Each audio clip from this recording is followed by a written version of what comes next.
Happy Friday, everybody, and welcome to everybody's favorite show about plastic surgery, health, and beauty. This is Nip Talk. On today's episode, first off, a new study about possible mental health risks from having transgender surgery. This is kind of an interesting one. And then the importance of a living will. I just had to learn this myself, actually. And then finally, Oscar's fashion with Sarah, and it's all coming up right now.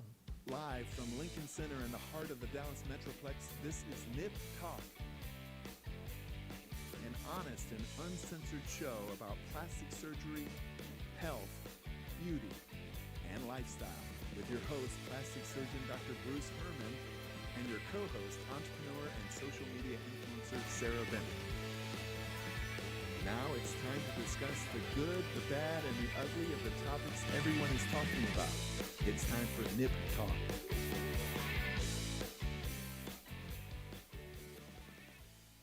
Welcome back, everybody. Thank you guys so much for tuning in. We really do appreciate it. Please hit that like and subscribe button. Turn on those notifications. I'm your host, plastic surgeon Dr. Bruce Hermann. With me is Sarah. Hi. How are Sarah? I'm good. You're good? Good. Yeah. Travis, how are you, buddy? I am seen good. You guys a little bit. I am good. It's been a while. How you been? I've been okay. I know, we didn't have a show last week. My Yeah. mom actually got sick, and she actually passed away last week. Oh, I'm sorry to hear that. That's heavy. Yeah, it's definitely a downer. Kind of unexpected, but it happens, and we've had family in town, and been dealing with that. But Absolutely. But yeah, sorry I missed you guys. Definitely would have been rather here than having sick family members. Sure. Yeah. Sure. I mean, you missed for a heck of a reason. So. Yeah, definitely. Yeah, I wasn't just skipping on you guys. All right. My mom passed probably like 2 years ago. I remember you Her said that. 2-year anniversary was February 11th. Something that really helped me Yeah. was I wish you peace and understanding in her transition. Yeah. Wish you nothing but peace and understanding. Well, Peace thanks, of mind, man. boss. Yeah, Yes, thanks, indeed. dude. Yes, indeed. Yeah, it's tough. Like, you just never feel like you're ready for something like that. 100%. Yeah. So 100%. But she raised a great man. Oh. Yeah, she raised a great man. I'll tell you this about my mom. Like, she was older, but like she lived her total life.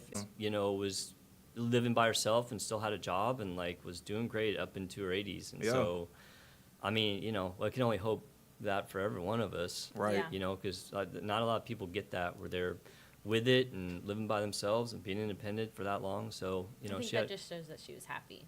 Yeah, she's 100%. definitely happy, had a great life, and a lot of my family was there. So, I mean, for a really bad situation, I mean, there are definitely some silver linings. Right on. Yeah. Well, it's good to have you back, boss. Oh, thanks, Yes, man. indeed, Thanks. Good to man. see you guys. I miss you guys when I don't see you. Yeah, definitely. All right. Well, sorry for the depressing intro. I just want to just be honest about what's going on. But Yeah. But let's move into some segments. I'm completely really looking opposite. forward. Yeah, let's move into some segments. I'm looking forward to the Oscar segment. I love your segments. But I got a couple of interesting ones. One of them actually is about what happened last week. But this first one, we haven't had any controversial topics in a while. Yes. And not that we make them controversial, but there's topics out there that are just kind of firebrand, and people, get kind of excited about and passionate about. And so about 2 years ago, we did a segment talking about the benefits for adults. I'm going to clarify that, adults who underwent gender transition surgery for gender dysphoria. Because someone had asked me if that, was it shown to be beneficial? And I'd always heard it was, but I did a big research dive on that and really actually read all the studies and looked at them. And I think I pulled them up, and I just want to roll that clip, Travis, because that clip, it's the video first. I guess do the video. I have a title. I throw the title up there. We'll go to the title. So this is a new study about mental health risks of transgender surgery. And this is kind of a follow-up to a segment we did a couple years ago. And I just want to show a little clip of that because it has the studies that we looked at last time. And I'm going to recap them, but I want people to see these studies if they want to look them up. So roll that little clip. And so one of the things I found striking was how many people thought that there's no data to show that this is helpful. And so I know I'd seen the data out there. I knew there was a lot of data. I mean, gender transition surgeries have been coming around for decades. Yeah. The first one was like in the 50s or 60s. Like this is not like a new technology, although the technology has gotten better and better as the years have gone on. So I did a pretty good literature search on this, specific to transgender patients who'd undergone surgery and what were those effects. And so I got some data, and at the end I'm going to post this data. Oh, here it is right here. So I pulled more studies than this. These are the studies that I'm quoting, and I'm not going to name them all because they're very long titles, but that's 4 of them, and then I pulled 4 more. So if you want to go back and look at these studies, you can. I think there's another set of them. Charles, you got the next one up there? Yeah, there we go. So these are the studies that I'm going to be quoting here for the data that we have. So those are some of the bigger studies that have been talked about for years when patients are asking about, benefits of doing transgender surgery for gender dysphoria. And again, this is all adults. I just want to make that clear. It's not kids or minors at all. And so when I reviewed those studies in that episode, the general consensus is that for patients who had gender dysphoria, if they went through gender transition surgery, they had an increased sense of well-being, an increased quality of life, decreased depression, decreased suicidal ideation, and decreased need for mental health treatments. And they were all very similar in that. Mm-hmm. There was a pretty good consensus that, okay, if you have gender dysphoria and you're an adult and you do the surgery, you're going to feel better. However, there actually was a brand new study that came out this week, and I want to throw that study up there, Trey, if anybody wants to look at it. This is from the Journal of Sexual Medicine. It just came out this week, and it talks about actually specific mental health risks for the exact same group of patients, for people that are having gender-affirming surgery, which is odd because we had all these other studies which said that, this was a good thing from a mental health standpoint. And I was really interested to read it, and I did get a hold of it. It came from actually the University of Texas, so just down the road. Now, this is a retrospective study, and I know we've talked about studies in the past. Like, retrospective is a common type of study. It's not like the highest quality, like randomized double blinds are the best, but a lot of studies are retrospective. But what's interesting about this one is it actually looked at 107,000 patients. Like, that's an enormous number of patients. And it was over a span of 10 years, and these are all adults. And basically what they did is they matched them up into 2 groups. One group was gender dysphoric patients that had surgery, and the other was gender dysphoric patients that didn't have surgery. Mm-hmm. And then they looked at all these different metrics and compared them to see, okay, did the patients that have surgery actually have better outcomes? And specific to mental health. And honestly, the results were surprising. Across the board, the rates of depression, anxiety, suicidal ideation, and substance use disorders were significantly higher among those who underwent surgery being assessed 2 years after their surgery, which is kind of wild. Opposite of what the other ones said. Yeah, it's complete opposite. Like maybe the study was done sooner after the surgeries. That's a great question. I didn't go so deep as to look through all the ones that we talked about in the last year or two ago when we did this. But yeah, you wonder why this study is different. And some of the specifics of it, it said that depression rates were roughly double across all groups. That's pretty significant. Anxiety in the different little subgroups range from just increased to up to 5 times higher.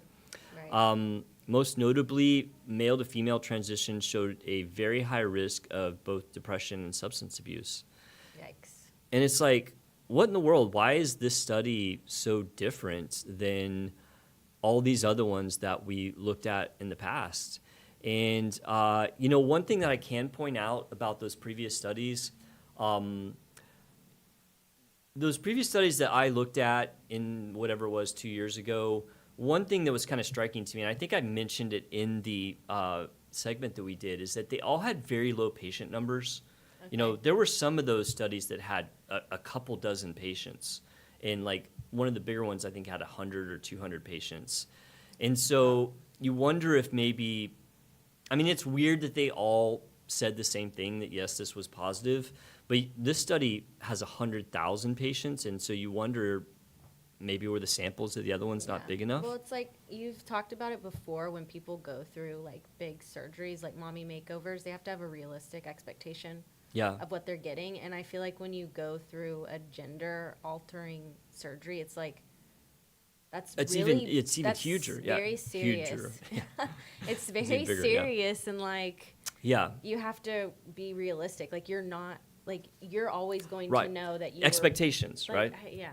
I mean, I think that's what you're kind of getting Yeah. at, that maybe their expectations weren't Like they're never like correct. If doing the surgery is like they want the surgery to make them feel a certain way, and if it doesn't, then they Right. get upset about it. And honestly, that's a really, really good point, Sarah, because you wonder, like, why were the mental health outcomes worse? Like, It's supposed to be. I mean, it's supposed to be affirming right. affirming how they feel. Maybe, and one of the questions that the study asked was, is the surgery causing this distress? Like, is the surgery itself why these outcomes were worse? Or was it strictly their pre-existing issues Of depression. And that somehow stuff. got amplified? And no one knows. I mean, the study didn't kind of dig into that deep, at least that I could find.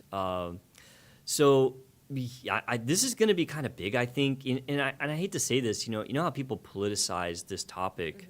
Mm-hmm. I have a fear that this article is going to get politicized, and I think it should be definitely given attention and figure out why is this different, because at the end of the day, you don't want patients doing something if the outcome is worse for them. Yeah. And this really is just looking at specific metrics. It's looking at like mental health concerns, and perhaps if you looked at other things, these patients, like maybe because this one didn't look at something like quality of life. Mm-hmm. Perhaps the group had a much higher quality of life, and then you would have to weigh, okay, is the increased risk in mental health issues worth the improvement in quality of life? And I'm not saying that it said that. I don't know. I mean, it didn't look at that. Right. Because it was looking specifically at these mental health concerns.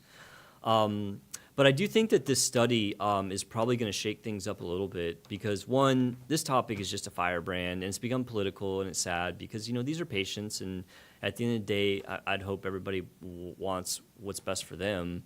So I hate when things get politicized, but I do think that this is important. Like, it's kind of like changed my thinking a bit, because historically I've always been like, people ask me about, adults doing gender transition surgery. I'm like, yeah, all the research says it's good, And now I'm like, I'm not sure I can say that.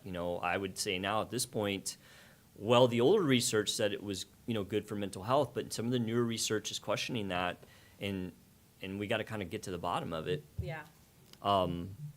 So yeah, Definitely some more maybe counseling before you go through something like that is in for sure. I think that need. absolutely. I think at the very least, this will bring up more levels of discussion with the patient about, expectations and, these potential risks, or it should, I mean, that's the way it should go. Is how long's recovery? Yeah. Like it might not go exactly how you want. And also too, like, that kind of stuff. if somebody came in saying that they wanted to have the surgery done because they felt like it would cure their depression, and this study says that your risk is double afterwards. I mean, patients have to know that. And once again, maybe this study will, maybe something will come out where another study will say something different. But this is a big, powerful study with a number of patients. 100,000 patients is enormous, because, like I said, the other ones we're looking at like a few dozen or 100. So I think we're going to hear a lot about this. This just came out, I think, a day or two ago. Yeah. It might have to do with the generation of people getting that type of surgery. Like Maybe it's even those other maybe articles that's a great point too, Sarah. That maybe I mean, because those articles were older, 10 years or more. Maybe different generation. It is a different generation. That's actually a really good point. I didn't even think. Because I feel like these days it's more welcomed and accepted to be transgendered. So it's like there's more people doing it, and they might not be 100% sure of what they're doing. The It's the study actually mentioned that they were concerned that maybe people were getting rushed into it. Yeah, and some people that maybe shouldn't have like it. people at the older generations are like, it was so odd that they want to do that. That like, if you're doing this, then you are probably like so on board and so ready for it. Well, and that could explain why those studies in the past only had a smaller number of patients. Yeah. Because there's a lot less people doing it, and now it's like everyone's doing it, and it's starting to skew the result. I mean, that actually may exactly be it. Yeah. You may have hit the nail on the head. Well, we'll definitely follow up on this. I think we're going to see this in the news for a little bit, because once again, I think people are going to, there's going to be people mentioning this study when subjects come up. For sure. But hopefully we can just get some answers and figure out what's best for people. So, all right, let me recap this one, Trey. So today we were talking about a fairly controversial topic, and that is the outcomes of transgender surgery in adults, not kids, strictly adults. And a brand new study came out looking at the potential mental health risks. Now, we did a segment on the potential benefits of transgender surgery for gender dysphoria in adults a couple years ago, and I pulled a bunch of studies, and the conclusion of those studies was that overall patients' mental health was improved, and so that's what I've kind of historically said. Well, this new study just came out a couple days ago, and what's interesting is that it's a very big study. The study had over 100,000 patients in it versus these previous studies I looked at that were much smaller, maybe dozens or 100 patients. And the results were pretty surprising because they were almost in the exact opposite of what the studies in the past said. This one showed increased rates of depression, anxiety, and suicidal ideation, as well as substance use disorders in patients with gender dysphoria who did surgery versus patients who had gender dysphoria that didn't do surgery. And that's pretty wild because this definitely goes against all of these other studies that have been used to kind of counsel patients on, should you have the surgery or not. And so I think this is kind of a big deal because one, it's in complete contradiction of what a lot of doctors have been saying. And I think that definitely people are going to be talking about this one. Sarah brought up the point that maybe it's a difference in the generation because these other studies were older and now there's a lot more people doing it. Maybe that's having an effect for why there's a change in the mental health outcomes. But pretty big stuff. I think we're going to see a lot about this one in the news because unfortunately this topic has gotten politicized and people are going to be talking about this. So at the end of the day, we just hope that we can get the best information for patients so they can make the right decisions. So agreed. Interesting. Okay. Going on to mildly depressing. This topic it's actually really good. This is a great segment. I think it's very, very important. It was brought up to me because of what happened with my mom last week. And so this is a segment on the importance of a living will, which I've dealt with these. I've been on the doctor side of it. This is my first time being on the patient side of it. As if you saw the opening segment, which sometimes you won't if this is cut as a separate segment. My mom did pass away last week, and she was in the hospital for a few days before that happened, and was pretty much incapacitated. And so I was the power of attorney for her, being the doctor in the family, and so I was going to have to make some seriously tough decisions. And fortunately, my siblings are all very level-headed, and I think we would have all been on the same page anyway, but I didn't actually have to make a lot of these hard decisions because my mom had made a living will. Yes. And so are you guys familiar with living wills? Mm-hmm. Yeah. Okay. I never know, because I'm so deep in medicine, I'll say things and think, oh, this is something everyone knows, and then nobody does, and then I'll think of something else that I think, maybe no, this isn't common knowledge, and it is. So, okay, so living will is pretty well known. And like I said, I've been on the other side of this as a physician, more when I was doing general trauma surgery, where you had patients that would potentially become, incapacitated or comatose, and then you'd have families, fighting over what was the right care, and that can be very, bad for everyone involved. So for those who aren't familiar, living will is a crucial document that outlines your wishes regarding your medical treatment and end of life, especially in cases where you're incapacitated and can't communicate. Right. And so this is a legal document, something you have to go and do with a lawyer. Fortunately, my mom did one, I guess, 5 years ago. I wasn't even really sure that she'd done that. We'd kind of talked about her wishes, but I'm not even sure I knew that she had a living will, but of course everything was kind of a blur when all this was going on. So why are these things important? So if you're not familiar with the living will, there are some definite reasons that you might consider one. First off, it ensures your wishes are respected. Right.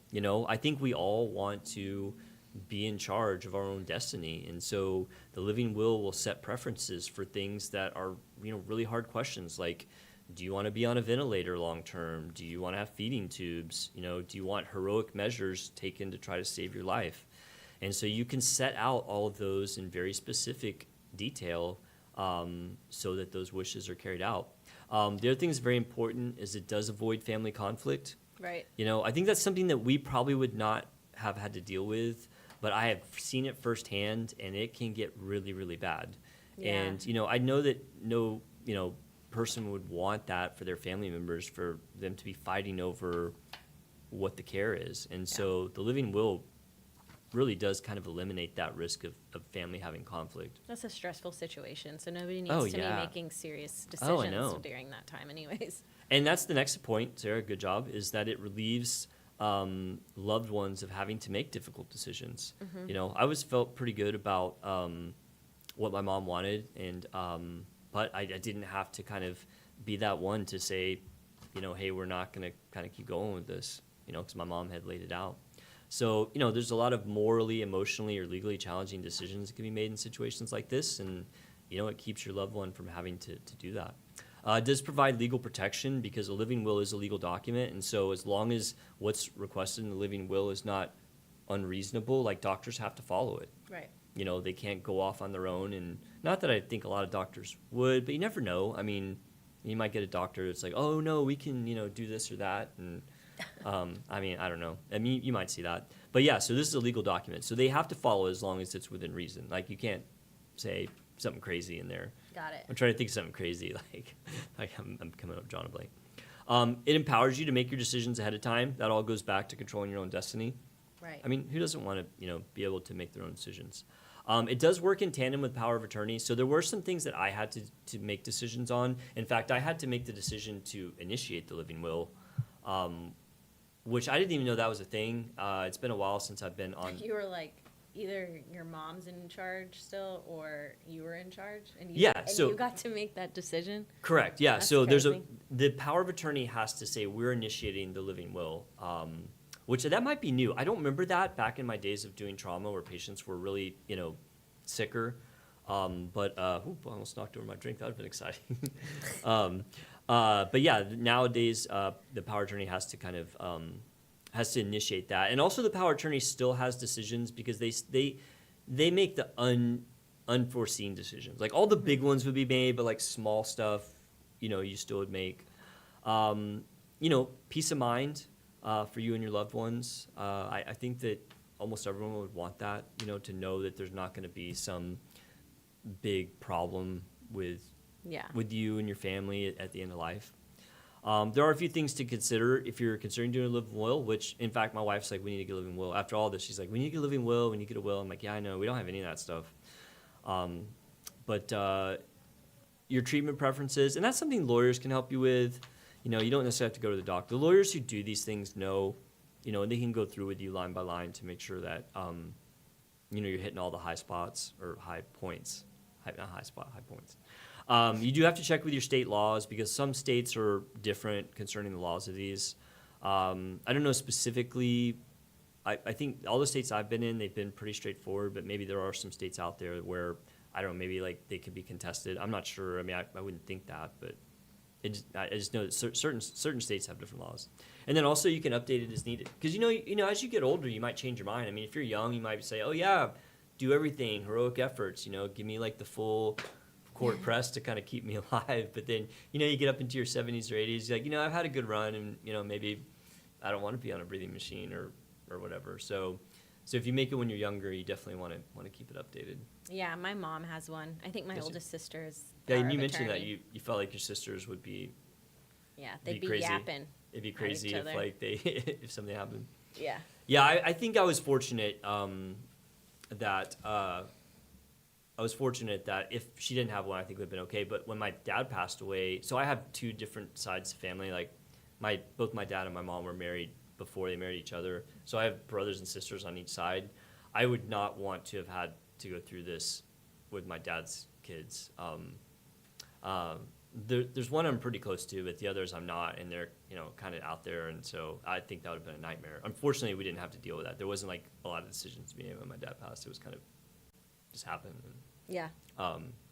So anyway, but yeah, I do think it's important, and it's something no one thinks. It's like getting insurance. Like, you know, you never think about it, but it's like really important to do. It's responsible. It's being an adult. Gross. Having a living, I know it's terrible, right? We have to be adults. It's crazy. All right, let me recap this one real quick. Sorry.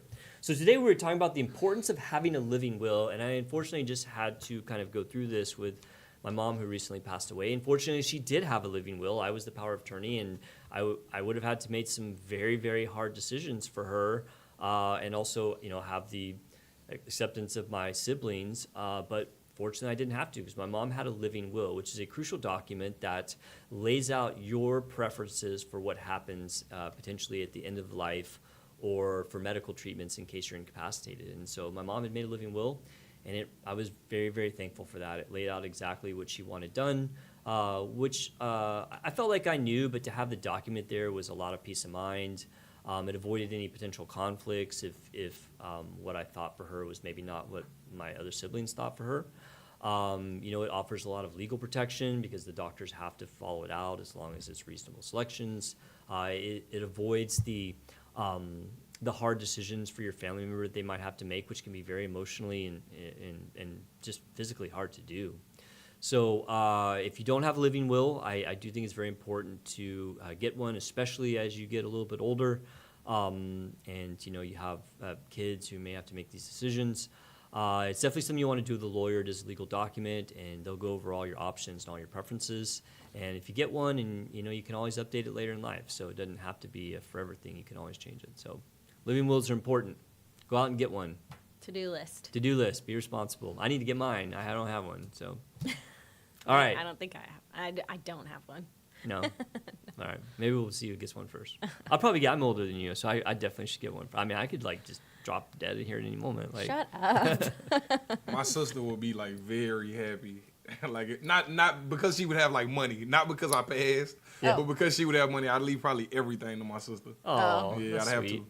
I'd That's have to. sweet. I was like, dang, Travis. Yeah, nah. She'd be very depressed, but very financially stable, I guess. Yeah. Okay. Yeah. Oh, that's good. That's good you take care of your sister. For You're, sure. you're a good brother, Travis. Man, you're a great son, Dr. Oh, Herman. thanks. How about that? And Sarah, You're you good are a too, great Sarah. daughter. What? You are a great daughter. Oh, you're good thanks. too. Yeah, there you go. We're all building each other up. Did you hear that, Rosemary? All right, Sarah, tell us about this Oscar. What was it, Oscar Fashion. Fashion? Yeah. Okay. I love these segments. I love looking at it. And I missed the Oscars because I had a lot going on this weekend. I don't so. ever watch it. I just look at all the Yeah, dresses. the recaps, yeah. I just look at all the dresses YouTube. on Instagram. Yeah. Hit the highlights. We'll get the Okay. first one All rolling. right, let's do the first one. So this is the first one. Ooh. Hey, Travis, can you remove the clock so I can read at the top? Oh, yeah. So I'll read it Maybe. for you. Ariana Okay. Grande in Chiparelli Couture, I think is what it says. Cute. Okay. Well, this was one of my favorite. I thought it was do super like cute. that one. I think she's dressing a lot these days like her character from Wizard of Oz.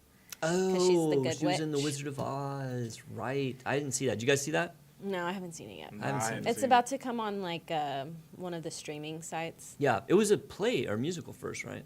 Mm-hmm. Yeah, I remember my wife saw the musical, so it was great. Yeah. Anyways, Yeah. cute dress. She's cute. She's I very. do love she's that. very petite. That's beautiful. Yes. And then this is Eli Fanning. Eli Fanning in Givenchy and Cartier jewelry. Ooh, Cartier. It's classic. It is very classic. I think it's Traditional. it's pretty, but I personally, it doesn't blow my skirt Not my up. vibe. I'm more of a edgy kind of Yeah. sort. So it's just too traditional for me. Oh, there Thanks, you go, Travis. Travis. Look, moving that Beautiful. clock. Excellent. All right. Nobody can see the magic, but magic happened. Yeah, Thanks. Trey just did some awesome stuff. People what clock are they talking Yeah. What clock? I guess we should describe what they're wearing. All right, So yeah. Eli Fanning is wearing this lace white, umpire waist dress with a huge black bow. Yeah. So bows are really in style right now, so that's definitely a win. But the top part of her dress is more of a sweetheart neckline. Mm-hmm. So, but it's very pretty. This is Whoopi Goldberg, and I Is don't that know how to say satin? that. I don't know. I don't Christian like. Siriano? I don't like this dress at all, but It's interesting. she cool. I want to so- touch it. Yeah, I bet she had a lot of people doing that. It looks like It looks like it almost something looks like from satin space. or plasticky. Yeah, it's very interesting. I Yeah. don't dislike it. This was also, by the way, this is the top 15 best dressed women from InStyle. from the Oscars. Yes. Okay. Oh wow! Look This at is that. Cynthia Erivo, I think that's how you spell her name, but custom Louis Vuitton, and she was the Wicked Witch. Oh, it does look like that with So that they're collar. all dressing, Like their in that characters. vibe. Yeah. I think it's What cute. is that? Green crushed velvet. Mm-hmm. Yeah, it's a big She green looks crushed cool. velvet dress. Yeah. Like it. Zoe Zeldana in Saint Laurent. I don't really like this dress, but she looks really pretty, and she looks like she likes it. So I don't know if maybe with her arms to her side, it just it's looks just very a weird tubular. frame dress. I don't like it, but she looks cute. I don't dislike it. I wouldn't wear it. She looks cool. I probably wouldn't rush out and buy it. Ooh, wow, look at that. Lisa and Mark Kong. The style is very in style. I think I did a segment about fashion last time for another awards thing, Probably and Grammys or something. yeah, and this style of like doing a tuxedo thing for women is very in style right now. So a lot of gals were wearing that, and then Selena Gomez Oh, that's nice. and That's kind of Ralph classic. Lauren. Yeah, she looks really classic. And she also had this really, really pretty black dress she wore to the after party. There was a lot more celebrities that went to the after party, and I really? liked a lot more of their dresses than Than the Oscar actual dresses, yeah. Oscar red carpet. But I didn't go into that because there was too many pictures. Gotcha. Yeah. And then Demi Moore and Armani. Armani. Yeah, she looks cool. That's a cool dress. It's got some like texture to it. It looks like Yeah. almost like scales. Yeah, you can't see it very well on this TV, but it's like a silverish dress with a deep neck, and Yeah, yeah, it kind of. It's, I like that.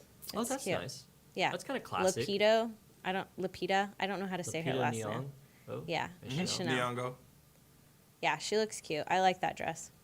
It's I do a like that. different, but it's like has like a cutesy vibe, Yeah, like vintagey. it does look vintage. Looks like she's gonna like go to a Classic tea vintage. party, and that's Doja Cat. She looks great. I like her dress. She looks like she's it's all right. gonna. She looks like Catwoman. She does look like Catwoman. Margaret. That's my middle name. I have no. This is just a basic velvet Chanel dress. Yeah, So I I- have really nothing I else to don't- say about it. Love that one at all. Like it's just so basic. Yeah, very traditional. That was Top one of the best 11. dresses? Yeah. Ooh. Halle Berry in this like That mirror. looks It's like nice. a mirror style dress. Yes. Another Christian. So when I was watching the show, and she came up to present, and her dress was like reflecting off of the camera. Really? Oh, Like really? you know how like it would Yeah. hit. It was and- like a disco ball. yeah, almost, and it would blind you if you're looking right at it. Wow. It was nice It's though. very pretty. Yeah, that's gorgeous. That's like artwork. Looks like a scratch you. Ooh, that's nice. Michelle Oh, I love Michelle Yeoh. Yeoh. You know who she is? Balenciaga. She's the martial arts expert. She was the one in Crouching Tiger, Hidden Dragon. Oh. She's Why like do a I always think she's of her like as a a doctor? Did she play a doctor on a show? She might have. She's like master kung fu. I like Oh. kung fu movies, so I know her. That's a pretty dress on her. Balenciaga. That's a pretty blue. Yeah. She's wearing like a cobalt blue dress My daughter with loves some Balenciaga. ruching. It's very simple, but pretty. Another velvet dress. Velvet's in this A year. lot of gals were wearing gloves. Yeah, with gloves. It's kind of a classic look. Yeah, it's pretty. It's like a deep I don't blue. know. If I was gonna like go to the Oscars, which obviously I never will because I'm just a nobody, but I would wear something like really striking. Crazy. Yeah. Fun. Yes. Something you wouldn't wear anywhere Yeah. else. Yeah. Pretty much. And then Mickey Madison, she Oh. looks. She's wearing Dior, but she looks like, she's wearing Tiffany & Co. jewelry, but she looks like Breakfast at Tiffany's to me. Yeah. She looks very. That's cute. It's like a pink. It's an umpire dress again with a bow. Yeah. Bows Bows and are velvet. in style. They right sure now. are, man. But she looks very cute. And then this Ah, is the Jeff- best oh. for men. Jeff Goldblum. What's he in wearing? Has Prada. he got like a graphic tee on? Looks under like he that? has like a tiger under there and like a That's- tiger graphic tee. That's exactly like something A I bow wear. tie, but I think since he's wearing a bow tie, it's probably just a very graphic style Oh, button right. up He is wearing a bow tie. Yeah. and a crushed velvet bow tie, I think, I like that. I think and he then looks like sharp. a really bright purple scarf thing and a white jacket, Yeah. a white blazer. It looks cool. Bowen Yang, Etro. yeah, that looks cool. Satin. It's I don't think interesting. I would put pink under that because there's no pink in the ornate stuff he has on his jacket, but. Yeah. Looks different. He looks different too. Ooh. Omar Apollo and Valentino. I think it would be super cool if he didn't have that scarf, but I think that's what he was going for. Yeah, I don't necessarily love the scarf either. But I like how he has that he has like a little jaguar animal thing, like a little pendant. Yeah. But I think the suit fits him really good. I It's like his nice. undershirt. And this is a really just a nice suit. That's just classic black Yeah. tuxedo. And then he has a little brooch too. He does, man. I have to get some Joe brooches. Alwyn, I don't know. I'm fresh out of JW. brooches. How's Yeah. your brooch collection, Trey? You got some brooches? I don't even think I know what a brooch is. Is that the thing that's on his? Yeah, it's like a pendant. It's like a pendant. My brooch collection is down bad. Dude, we're gonna have to like up our brooch game. Yeah. I wonder if that's the same for like in men's fashion. If I ever meet a girl that's like, I love a man with brooches, I'm cooked. Yeah, I'm cooked. I love I'll a take man with you a out good shopping. brooch. With a good brooch collection. Just put a sticker on you. Thanks. Oh, Then Edgar Ramirez, he's wearing nice. satin. I'm not satin, velvet again. Yeah. Velvet everything. Velvet on velvet. Hmm.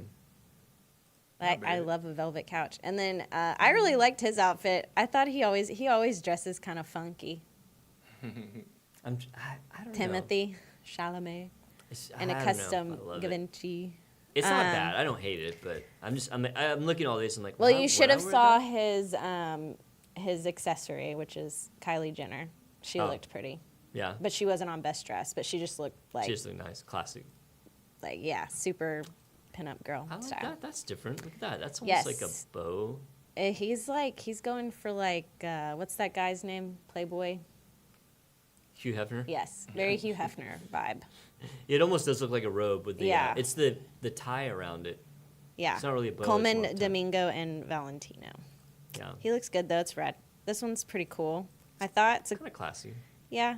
I don't know what that top Yeah. tie thing the is. tie. It's like a bow tie, but like floppy. It's like a The floppy color's bow tie. cool. Jeremy Strong. I don't know who made it. It doesn't say, Yeah, it doesn't. but it looks cool. And then Ooh. Andrew Garfield. I like that. He's in Gucci, and I feel like this is the same outfit that freaking Travis Kelce wore to the Super Bowl.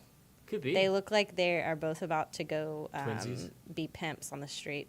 That's not what I thought you were gonna say, but okay. But he looks Dude, cool. I like that. I though. like He the looks style. Good. He looks I like like he's the style. He looks good. And this was my all-time favorite, Adam Sandler. This was his outfit to the Oscars. yeah. A hoodie sporting and sweatpants, or no shorts. Adidas even. shorts, Yeah. a Hawaiian polo under there, and a blue rainbow hoodie. I heard amazing. that the rainbow hoodie was $175. So that was the Oh. most expensive thing probably he was wearing. Maybe his shoes were probably more expensive. It looks like he's wearing like Asics gel running shoes. He's a goofball. I like Adam Sandler. But that was my all-time favorite outfit right there. I mean, it is interesting. That's what I would have worn if I had Adam Sandler money. I'd wear that to the Oscars. Dude, if I had Adam Sandler money, I would wear Whatever you want. You'd look like a potato whenever you can. a potato. I would get something like fancy. I always like. I'm I sure always, he has fancy. I always dress. I like John Barbato's. That's my favorite. But. Yeah, you like high fashion. All right. Thank you, Sarah. That was excellent. Loved it. We always appreciate your I segment. need to so describe them better. I always forget that people good. listen. that was good. All right. Thank you guys so much for tuning in. I think that's all the time we have for this week. Please join us again next week. And if you have anything you want us to talk about on Nip Talk, leave us a comment and we'll do a segment on it. You guys take care. Bye.